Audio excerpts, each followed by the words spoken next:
يا أيها الذين آمنوا اتقوا الله وقولوا قولا سديدا يصلح لكم أعمالكم ويغفر لكم ذنوبكم ومن يطع الله ورسوله فقد فاز فوزا عظيما۔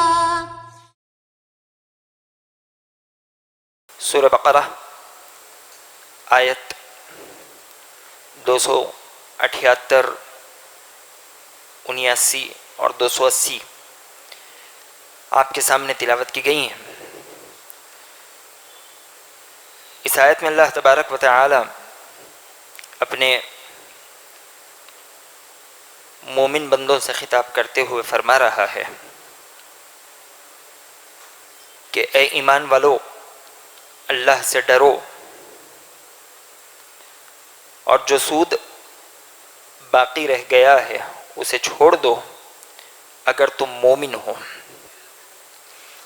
اور اگر تم ایسا نہ کرو تو پھر تمہیں اللہ اور اس کے رسول کے ساتھ جنگ کے لیے تیار ہو جانا چاہیے، اور اگر تم توبہ کر لو تو تمہارے لیے اصل مال ہے، نہ تم کسی پر ظلم کرو اور نہ تم پر ظلم کیا جائے، اور اگر کوئی تنگ دست ہو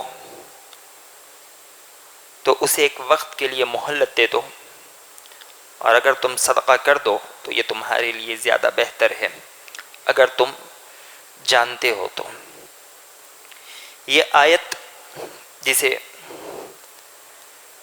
آیت الربا یعنی سود کی آیت بھی کہا جاتا ہے، اس آیت میں اللہ تبارک و تعالی نے سود اس کے کچھ احکامات بیان فرمائے ہیں۔ عربی میں سود کو ربا کہا جاتا ہے، جس کے معنی ہوتے ہیں زیادتی کے، اور ہم اپنی زبان میں اسے سود، مٹی ان الفاظ سے جانتے ہیں، اور انگریزی میں اسے انٹرسٹ کہا جاتا ہے، اور شریعت اسلامیہ میں سود کہتے ہیں کہ وہ اضافہ جو لین دین کے وقت بغیر کسی حق سے حاصل کر لیا جائے۔ شریعت اسلامیہ میں سود حرام ہے۔ اللہ نے کہا وَأَحَلَّ اللَّهُ الْبَيْعَ وَحَرَّمَ الرِّبَا، اللہ نے بیع یعنی تجارت کو حلال کیا ہے اور سود کو اللہ نے حرام کر دیا۔ اور اس آیت میں اللہ نے فرمایا وَذَرُوا مَا بَقِيَ مِنَ الرِّبَا، اب تک جو تم سود لیتے رہے سو لیتے رہے، اب اللہ نے آیت نازل کر دی، حکم واضح کر دیا، اب جو سود تمہارا دوسروں پر باقی ہے تم اسے چھوڑ دو، جو دوسرے لوگ تمہیں باقی سود دینے والے ہیں وہ سود تم اب کسی سے حاصل مت کرو، جو چیزیں ہو چکی تھی اللہ اسے معاف کرنے والا ہے، لیکن جو باقی چیزیں ہیں وہ لوگوں سے طلب مت کرو۔ حجۃ الوداع کے موقع پر نبی علیہ السلام نے لوگوں سے خطاب کرتے ہوئے کہا تھا الا ان کل ربا من ربا الجاہلیہ موضوع لکم رؤوس اموالکم لا تظلمون ولا تظلمون۔ نبی علیہ السلام نے کہا کہ خبردار رہو، دور جاہلیت کے جتنے سود ہیں وہ سب کے سب ختم کر دیے گئے ہیں، اور ایک روایت کے مطابق آپ علیہ السلام نے کہا کہ سب سے پہلے میں اپنے چچا عباس بن عبد المطلب کا سود ختم کرتا ہوں، کہ جتنے لوگ انہیں سود دینے والے تھے وہ عباس بن عبد المطلب کے مال میں سود واپس نہ کرے۔ نبی علیہ السلام نے اس کے بعد کہا کہ تمہارے لیے اصل مال ہے، جو قرض کا اصل مال تم نے لوگوں کو دیا ہے وہ تم واپس لے لو، اسے ویسے ہی چھوڑنے کی ضرورت نہیں ہے، وہ تمہارا حق ہے۔ حق سے بڑھ کر ناحق کسی سے لینا یہ شریعت اسلامیہ میں منع ہے اور یہ چیز حرام ہے۔ اور اللہ نے کہا ان کنتم مؤمنین، اگر مومن ہو، ایمان کا دعویٰ کرتے ہو اور ایمان والے ہونا چاہتے ہو تو تمہارے لیے ضروری ہے کہ تم سود کی اس خباثت سے اپنے آپ کو بچاؤ۔ ایمان والے ہو اور سود میں پڑتے ہو تو اللہ نے کہا فَإِن لَمْ تَفْعَلُوا فَأْذَنُوا بِحَرْبٍ مِّنَ اللَّهِ وَرَسُولِهِ، اس کے باوجود اگر تم نے ایسا نہیں کیا، اپنے باقی سود کو نہ چھوڑا بلکہ لوگوں سے سود طلب کرتے رہے، تو پھر تمہیں اللہ اور اس کے رسول سے جنگ کے لیے تیار ہو جانا چاہیے، اللہ اور اس کے رسول سے جنگ کے لیے تیار ہو جانا چاہیے۔ سود کے متعلق یہ وعید قرآن مجید کی سب سے سخت وعید مانی جاتی ہے۔ اس گناہ کے علاوہ کوئی گناہ ایسا نہیں جس کے متعلق نبی علیہ الصلوۃ والسلام نے یا اللہ تبارک و تعالی نے اتنے سری الفاظ میں اس قدر سخت وعید سنائی ہو۔ یہ سود ہی ایک ایسا واحد جرم ہے جس کے متعلق اتنی سخت وعید آئی۔ اور ابن عباس رضی اللہ تعالیٰ عنہ کہتے ہیں کہ جو سود خور ہے، حاکم وقت اسے سمجھائے گا، ڈرائے گا، توبہ کرنے لگائے گا۔ اگر وہ توبہ کر لے تو ٹھیک ہے، اگر وہ بات نہ مانے اور کہنے کے باوجود پچھلی روش پر رہے تو پھر ایسے انسان کی گردن مار دی جائے گی، ایسے انسان کو معاشرے میں کھلا نہیں چھوڑا جائے گا۔ ایسا کیوں ہے؟ کیوں اللہ تبارک و تعالی نے اور نبی علیہ الصلوۃ والسلام نے اس انسان سے جنگ کا اعلان کیا؟ ایسا اس لیے ہے کہ سود کا گناہ بھی بڑا خطرناک ہے۔ جیسا کہ نبی علیہ الصلوۃ والسلام نے کہا الربا 72 بابا فأدناها مثل اتيان الرجل امہ، سود کے 72 درجے ہیں، 72 دروازے ہیں، اور اس کا جو سب سے چھوٹا درجہ ہے نعوذ باللہ ثم نعوذ باللہ، وہ ماں کے ساتھ منہ کالا کرنے کے برابر ہے۔ یہ اس قدر قبیح اور اس قدر بدتر گناہ ہے، اسی لیے شریعت اسلامیہ نے اس کے متعلق بڑے سخت الفاظ میں وعیدیں بیان فرما دی۔ اور یاد رکھیں نبی علیہ اس کے بعد اللہ تبارک و تعالی نے کہا کہ وَإِن تُبْتُمْ فَلَكُمْ رُؤُوسُ أَمْوَالِكُمْ لَا تَظْلِمُونَ وَلَا تُظْلَمُونَ، اگر تم توبہ کر لو تو تم اپنا اصل مال لے سکتے ہو، تم اصل مال چھوڑ دو گے تو تم پہ ظلم ہو جائے گا، تم مظلوم بھی مت بنو، لا تظلمون، تم لوگوں پر ظلم بھی مت کرو، نہ تمہیں ظلم کرنا چاہیے نہ تمہیں مظلوم ہونا چاہیے، تم حق کی راہ پر چلتے رہو، اپنا حق لے لو، اللہ تبارک و تعالی اس سے منع نہیں کرتا۔ تو یہ ایک بات یہاں پہ جو بیان کرنے کی ہے وہ یہ کہ شریعت اسلامیہ جیسا کہ آپ دیکھ رہے ہیں سود کے متعلق اس قدر سخت وعید بیان کر رہی ہیں، کہیں اللہ اور اس کے رسول سے جنگ کی بات ہے تو کہیں ماں کے ساتھ بدکاری کرنے کی بات ہے۔ ایسا کیوں ہے؟ ایسا اس لیے ہے کہ سود کی بہت سی ہلاکتیں ہیں، سود کے کئی نقصانات ہیں جو فرد پر بھی آتے ہیں، معاشرے پر بھی آتے ہیں، اور یہ سود اسلامی نظام کو درہم برہم کر کے رکھ دیتا ہے۔ میں مختصر طور پر سود کی ہلاکتیں اور اس کے نقصانات آپ کے سامنے ذکر کروں گا۔ سب سے پہلے یاد رکھیں کہ سود کا معاملہ، سودی لین دین، یہ اللہ اور اس کے رسول کی مخالفت ہے۔ نبی علیہ الصلوۃ والسلام نے اور اللہ تبارک و تعالی نے اس سے روکا۔ اگر آدمی جانتے بوجھتے اس میں پڑے تو وہ اللہ اور اس کے رسول کی مخالفت کرنے والا ہے، اور اللہ اور اس کے رسول کی مخالفت کے سلسلے میں اللہ نے کہا فَلْيَحْذَرِ الَّذِينَ يُخَالِفُونَ عَنْ أَمْرِهِ أَن تُصِيبَهُمْ فِتْيَةٌ أَوْ يُصِيبَهُمْ عَذَابٌ أَلِيمٌ، ان لوگوں کو ڈرنا چاہیے جو نبی علیہ الصلوۃ والسلام کے حکم کی مخالفت کرتے ہیں، کس بات سے؟ کہ یا تو انہیں فتنہ آ لے گا، اللہ کا کوئی عذاب پکڑ لے گا، یا وہ کوئی بڑی آزمائش میں گرفتار ہو جائیں گے۔ یہ اللہ اور اس کے رسول کی مخالفت ہے۔ اور اسی طرح یہ بھی یاد رکھیں کہ سود خور کا صدقہ باطل ہو جاتا ہے۔ جو آدمی سود کھانے والا ہے، لوگوں سے سود لینے والا ہے، اللہ تبارک و تعالی ایسے انسان کا صدقہ قبول نہیں کیا کرتا، کیونکہ اس کا مال حرام کا ہے۔ اور اللہ کے سلسلے میں یہ ہے کہ ان اللہ طیب ولا يقبل الا طیبا، اللہ کی ذات پاک ہے اور اللہ کی ذات پاک مال ہی قبول کیا کرتی ہے۔ اور اسی طرح یہ بات بھی یاد رکھیں کہ سود انسان کی دعاؤں کو رد کر دیا کرتا ہے۔ نبی علیہ الصلوۃ والسلام نے سعد بن ابی وقاص رضی اللہ تعالیٰ عنہ سے کہا تھا اطب مطعمک تکن مستجاب الدعوہ، اے سعد اپنے رزق کو حلال بناؤ، پاک مال کھایا کرو، تم مستجاب الدعوات بن جاؤ گے۔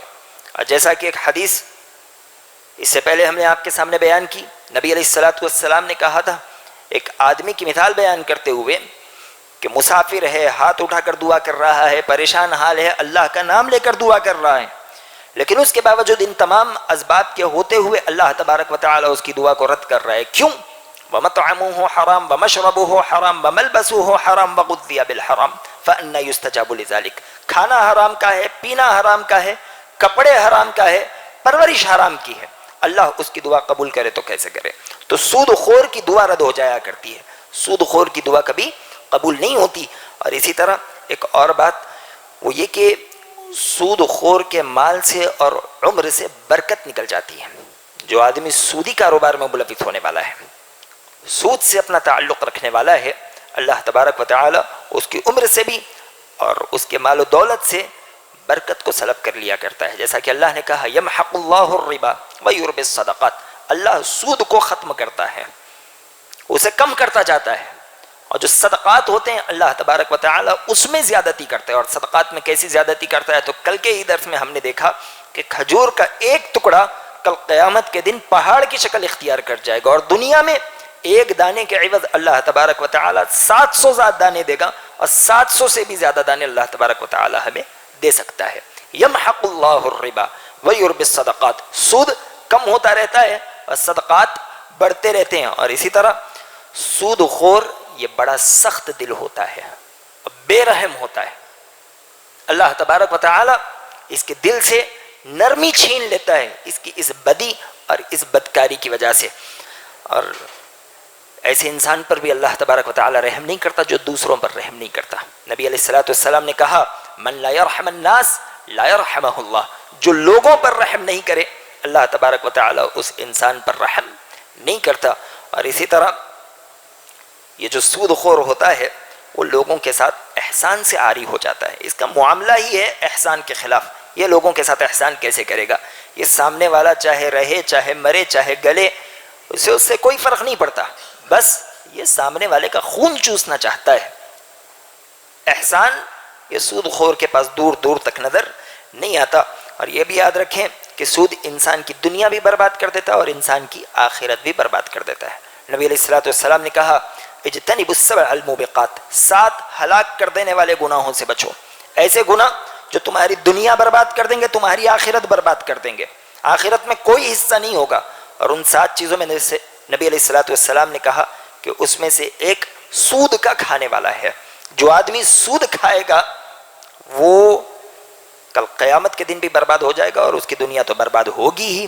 اور اسی طرح سود اللہ اور اس کے رسول کی لعنت کا سبب ہے، اللہ اور اس کے رسول سے دوری کا سبب ہے. اللہ کی رحمت ایسے انسان کو کبھی پہنچ نہیں سکتی جو سودی کاروبار میں اپنے آپ کو ملوث کرنے والا ہے. نبی علیہ الصلوۃ والسلام نے کہا لعن اللہ آکل الربا وموکلہ وکاتبہ وشاہدیہ وقال ہم سوا.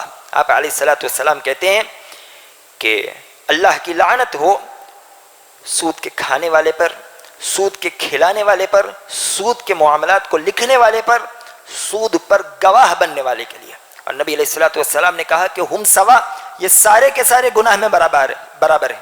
ایسا نہیں کہ کوئی سود لے رہا ہے اس کا گناہ کم ہے، کوئی دے رہا ہے اس کا زیادہ ہے، یہ تو صرف دیکھنے والا ہے اس کا کم ہے، یہ لکھنے والا ہے اس کا اور کم ہے. نہیں، نبی علیہ الصلوۃ والسلام نے کہا ہم سوا، یہ سارے کے سارے گناہ میں برابر ہیں، برابر کے شریک ہیں. اور یہ سب کے سب اللہ کی رحمت سے دور ہونے والے ہیں. اللہ کی رحمت سے دور ہوتے ہیں، بات سمجھ میں آتی؟ ان پر اللہ کی لعنت ہے، اللہ کے رسول صلی اللہ علیہ وسلم کی لعنت ہے. یہ سود بڑا بدتر گناہ ہے. اور اسی طرح سود یہ انسان کے برے خاتمے کا تجربہ ہے. امام ابو حنیفہ رحمہ اللہ علیہ کہتے ہیں کہ آدمی کے جو برے خاتمے ہوتے ہیں اس میں سے ایک بڑی وجہ سودی کاروبار ہے. جب آدمی سودی کاروبار کرتا ہے تو سودی کاروبار کی وجہ سے اللہ تبارک و تعالی اس کے دل سے ایمان نکال لیتا ہے. اور جب آدمی کے دل میں ایمان نہ ہو تو اس کا خاتمہ خیر سے نہیں ہو سکتا.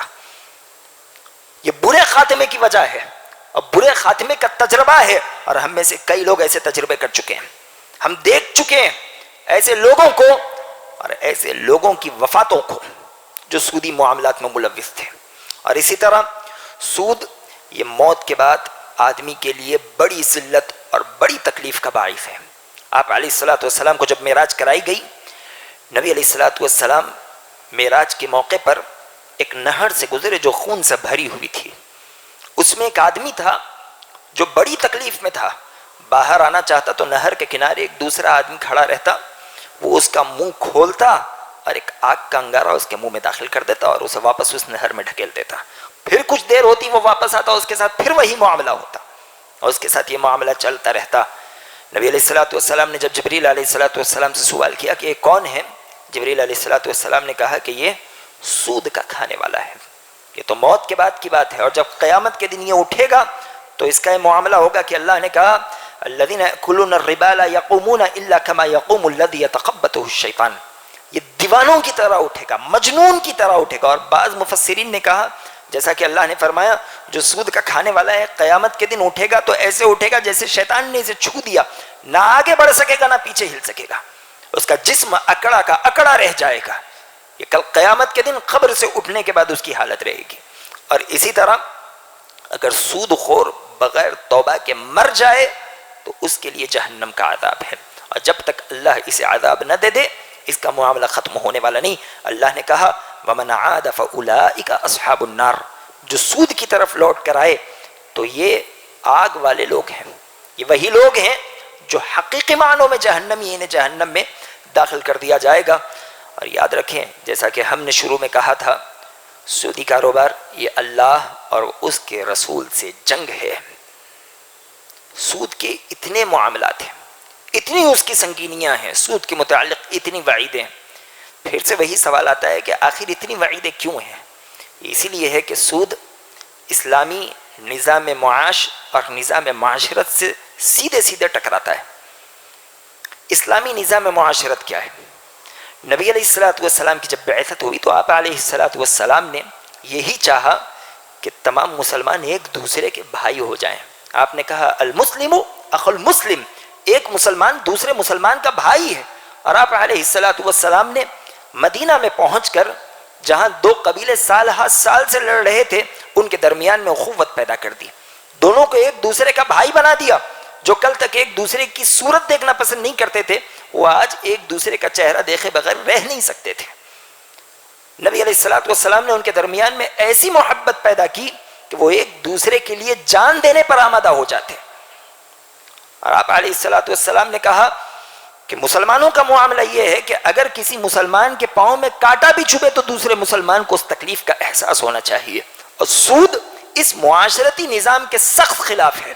وہ کہتا ہے کہ سامنے والے کی تکلیف کا احساس مت کرو، چاہے اسے چیڑ دو چاہے اسے پھاڑ دو، تمہارا پیسہ تمہارے پاس آ جانا چاہیے.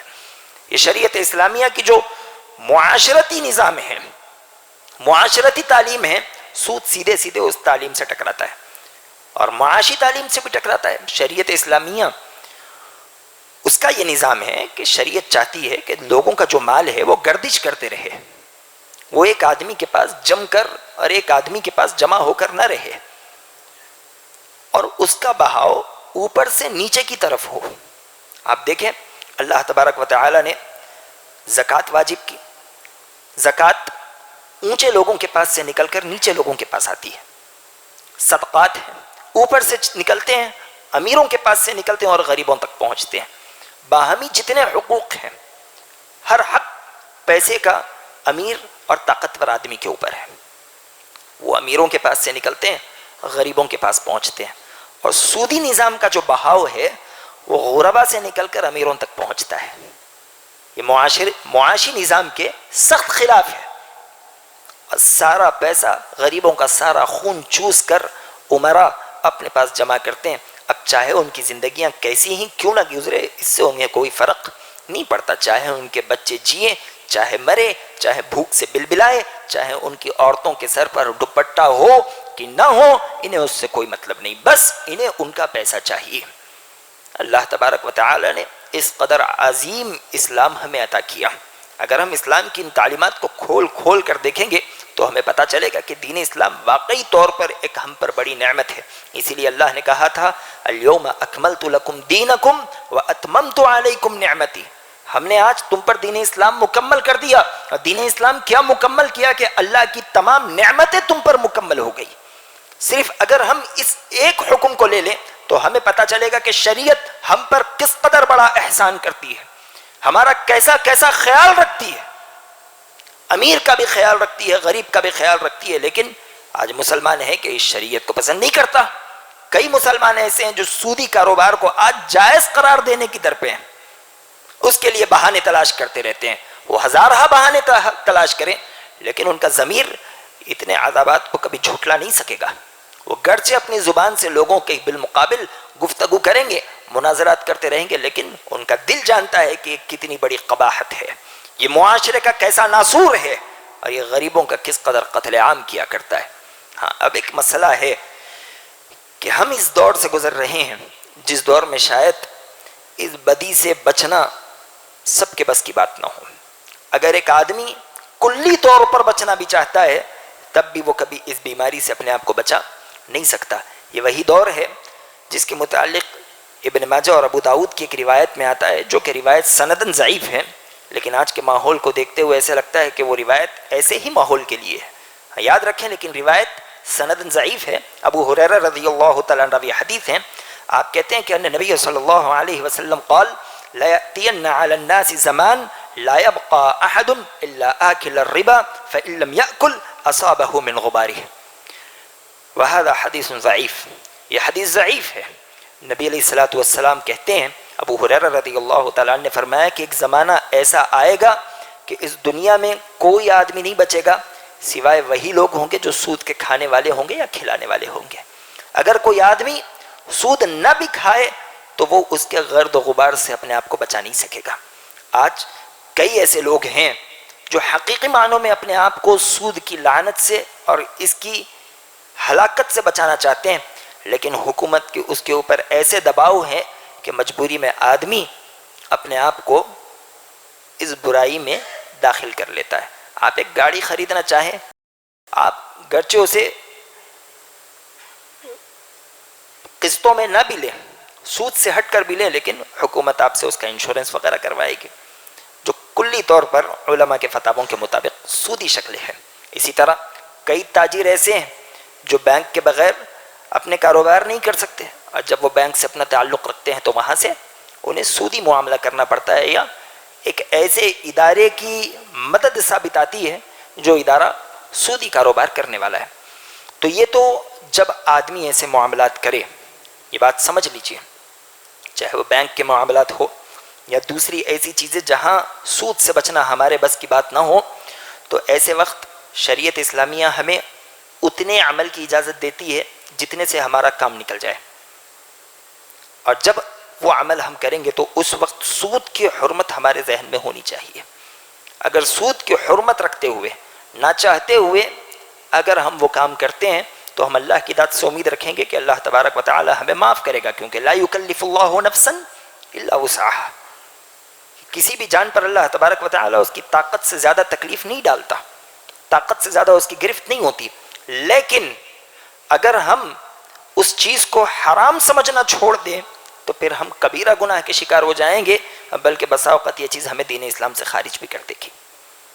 ہم چاہے بینک کے معاملات کریں یا چاہے دوسرے وہ معاملات جس سے کہیں نہ کہیں سود تعلق رکھتا ہو، تو ویسے وقت ہمارے ذہن میں بات ہونی چاہیے کہ ہم ایسا کام کر رہے ہیں جس کی شریعت اسلامیہ ہمیں اجازت نہیں دیتی. اب یہاں پہ ایک سوال ہے، وہ سوال یہ ہے کہ جس آدمی کے بعد سودی پیسہ آ جائے، نہ چاہتے ہوئے آ جائے، وہ کیا کرے؟ تو آج کل سودی رقم کے استعمال کے لیے بہت سے بہانے تلاش کیے جا رہے ہیں اور بہت سے راستے بتائے جا رہے ہیں.